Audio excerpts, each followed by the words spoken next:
The sun beat down on the red dirt. Spinifex grass crunched underfoot. This was the Outback, a harsh and beautiful land.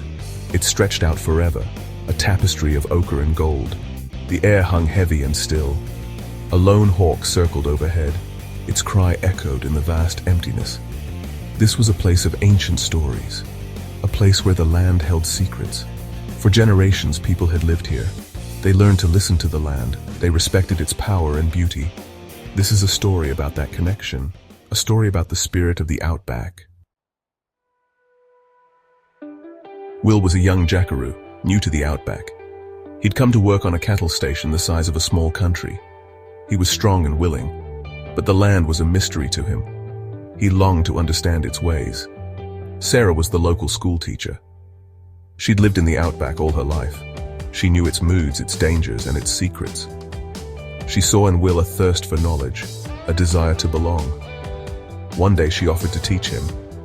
She told him stories of the Aboriginal people who had walked this land for centuries. She explained the patterns of the seasons, the language of the birds. Will listened intently, his heart filled with awe. He was beginning to grasp the depth of the Outback story. A story much older than himself, a story he was now becoming a part of. Their lessons often took place on the red dirt roads that snaked through the Outback. They'd drive for hours in Sarah's battered Land Cruiser. The windows rolled down, the wind whipping their hair. They'd stop to admire ancient rock formations. Sarah would point out hidden waterholes, their surfaces shimmering like mirages. She taught Will about the native plants, tough, resilient things that could survive the harshest conditions. They talked about life, about their dreams and fears.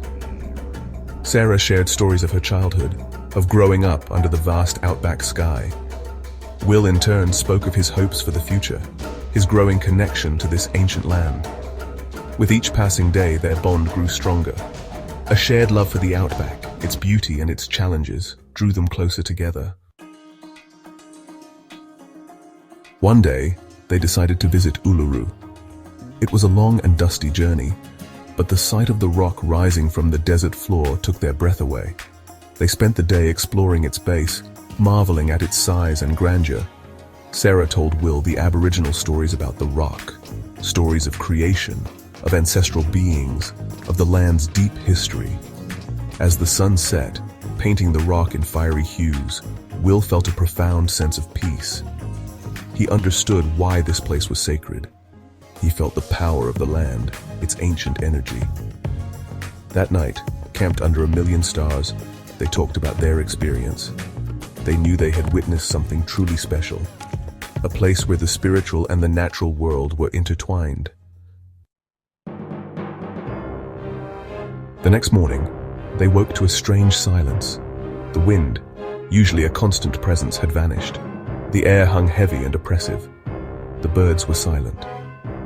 Sarah felt a shiver run down her spine. She knew this silence. It was the silence before a dust storm. She quickly gathered their things. They needed to find shelter, and fast. As they jumped into the Land Cruiser, the wind hit with full force. The sky turned a menacing shade of orange. Red dust billowed around them, blotting out the sun. Sarah fought to keep the car on the road. Visibility was down to a few meters. The storm raged around them, a furious dance of wind and dust. Session 6, the drought breaks. For hours, the storm raged. Then, as quickly as it began, it was over. The air cleared, revealing a world coated in red dust. The sun, a pale disk, peeked through the dissipating clouds. They emerged from the Land Cruiser covered in dust, their faces grim. They had survived the storm, but it had shaken them. The Outback, for all its beauty, could be a harsh and unforgiving place. As they surveyed the damage, they felt a drop of water on their skin, then another and another. They looked up in disbelief. Rain, precious rain, was falling from the sky. The drought, which had gripped the land for months, was finally breaking. Section 7. Finding Strength. The rain was a blessing, a sign of hope. It brought life back to the parched earth. Plants sprung back to life, their leaves a vibrant green. Animals emerged from their hiding places, their thirst quenched. The storm, though frightening, had been a cleansing force. It had reminded Will and Sarah of the Outback's power, its ability to both destroy and renew. It had also shown them the strength of their own bond. They had faced the storm together and emerged stronger. They had learned to rely on each other, to trust each other implicitly. Their shared experience had forged an unbreakable connection between them. As they watched the sun set over the revitalized landscape, they felt a profound sense of gratitude. Gratitude for the land, for its resilience and its beauty, and gratitude for each other, for the love and support they found in each other's arms. Section 8. Return Journey. As the weeks turned into months, the land continued to heal. The creeks flowed again, their waters teeming with life. Wildflowers carpeted the desert floor, their colors a dazzling display. Will, now a seasoned jackaroo, moved with confidence through the landscape. He understood its rhythms, its dangers, and its rewards. He had found his place in this ancient land. He and Sarah continued their explorations, their love for each other deepening with each passing day. They shared a bond forged in the heart of the Outback, a bond as strong and enduring as the land itself. They knew that the Outback would always hold challenges, that droughts and storms were an inevitable part of life. But they also knew that they would face those challenges together, their love for each other, and for the land their guiding light. Section 9. Spirit of the Land. The Outback had tested them, pushed them to their limits, but it had also rewarded them with its beauty, its wisdom, and its enduring spirit. They had learned that to survive in this harsh and unforgiving land, one needed resilience, resourcefulness, and an unyielding spirit. These qualities, they realized, were not just essential for survival in the Outback.